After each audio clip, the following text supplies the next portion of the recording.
What's up, y'all? You know why we're here.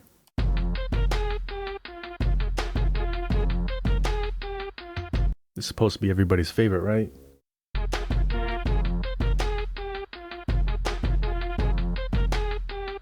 She nodded yes as soon as I asked that.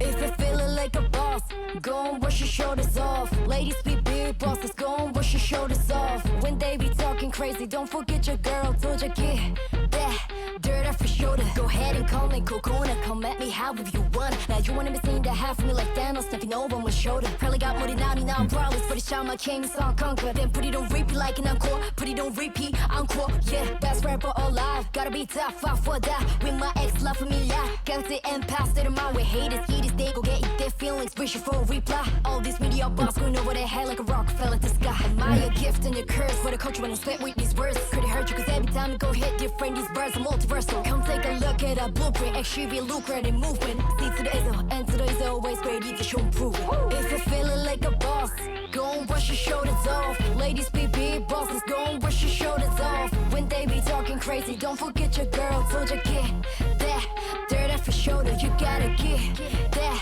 dirt off your shoulder. You gotta get that dirt off your shoulder. You gotta get that dirt off your shoulder. Better get that dirt off COCONA. Okay.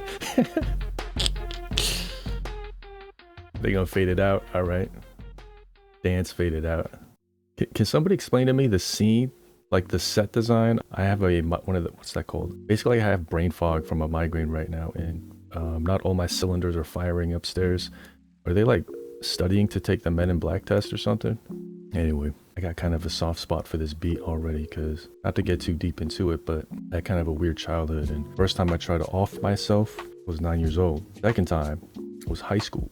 One of my classmates found out that I was going through it. She called the radio to try to dedicate a song to me to maybe lift my spirits. And the radio show was like, this isn't Sunday Night Slow Jams. We're not dedicating songs. We're doing the top new releases this week.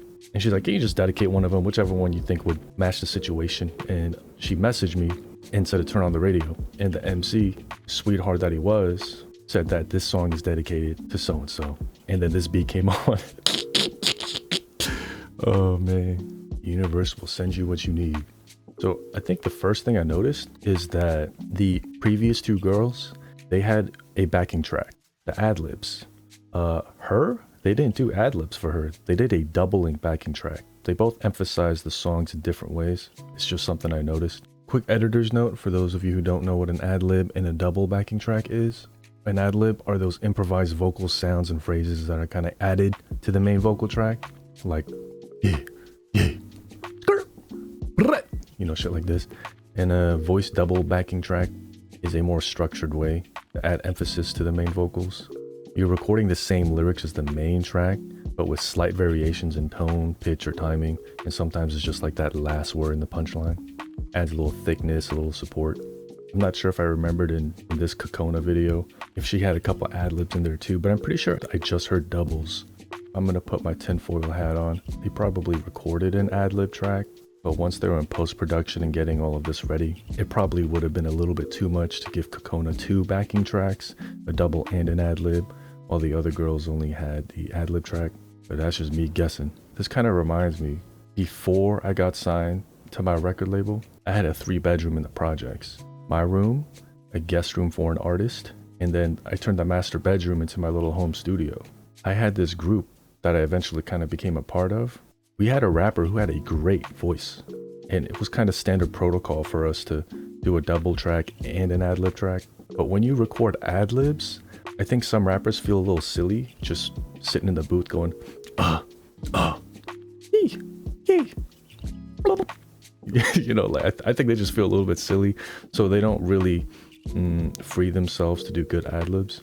But we felt like a lot of his verses could use a good ad-lib, so he usually had his brother step in and do the ad-libs for him. Just a random memory. But I want to talk about why this verse was so hard. And I'm not necessarily talking about like how hard she came, but hard to perform. There's a concept called rhyme density or syllable density.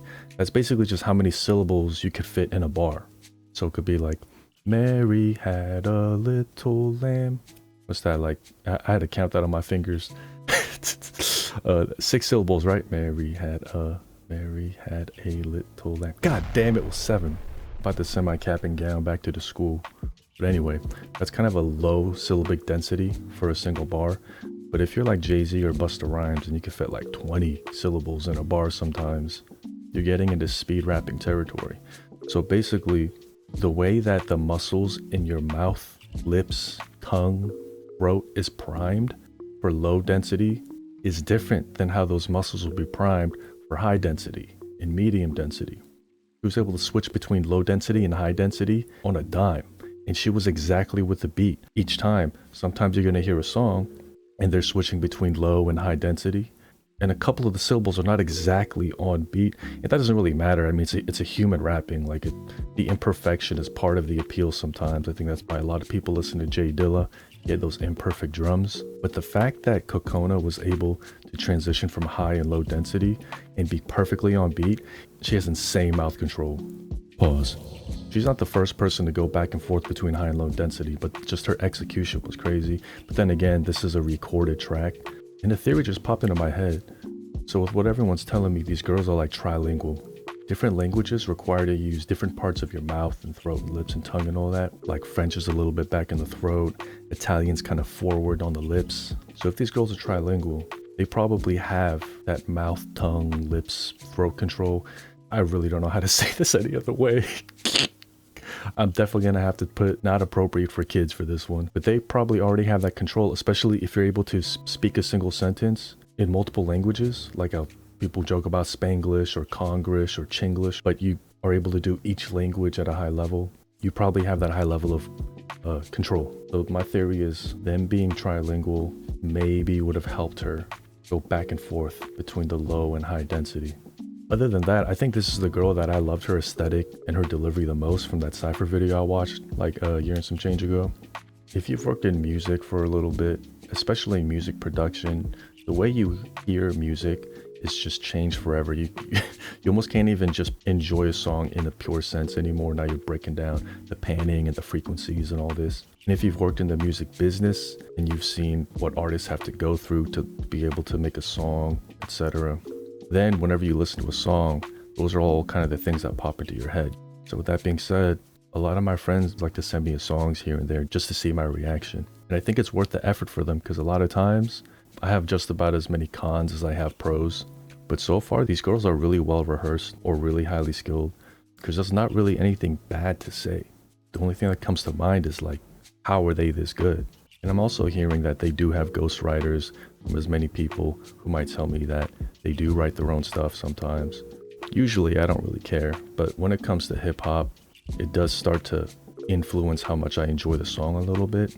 It's like the difference between, am I hearing someone who has something to say, or are they just saying something someone else wrote for them? It just kind of hits a little different. But then people are also telling me that the writing process for XG is a little bit collaborative. They're kind of like writers in training. So I'm still reflecting on how that's affecting the way that I'm enjoying that part of these songs. But yeah, I've been thinking about like at the end of every month or few months, do a ranking system. Who are my favorite rappers that we've watched together and reacted to together? S tier, A tier, B tier, whatever. I'm still deciding to think if that's a fun enough idea for us.